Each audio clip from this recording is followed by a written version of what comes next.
Isang mapagpalang araw ng Lunes, June 16, 2025. Balik eskwela na po sa lahat. Narito po ang latest update natin sa ating panahon. Pero bago ang lahat, kabayan, pasuyo po ng iyong like and subscribe at pahit na rin po ng notification bell. Kabayan, ngayong araw ng Lunes, patuloy nating asahan ang epekto ng Intertropical Convergence Zone at ng ito pong easterly. So asahan po natin dahil sa epekto po ng ITCC, ang Eastern Visayas, Northern Mindanao, Caraga and Davao Region ay patuloy po makakaranas ng maulap na kalangitan na may kalikalat na pag-ulan, kulog at kidlat. Ingat pa rin kabayan dahil ang dulot na ulan ng ITCC ay posible pong magdulot ng mga biglaang pagbaha and landslide. Samantalang naapektuhan naman ngayon ng easterlies ang Cagayan Valley, Bicol Region, Aurora at Quezon. Asahan ang maulap na kalangitan at na meron pong kalat-kalat na pag-ulan or kulog at kidlat.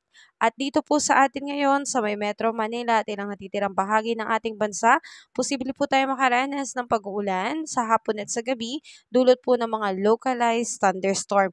Kaya kabayan, patuloy po nating baunin ang ating payong bilang pananggala sa biglaang buhos ng ulan. Pero asahan po natin sa Metro Manila ay magiging maaliwalas po ang panahon, lalo na sa umaga hanggang tanghali. So kabayan, yan po yung inaasahan nating panahon ngayong araw na ito, ngayong Lunes po.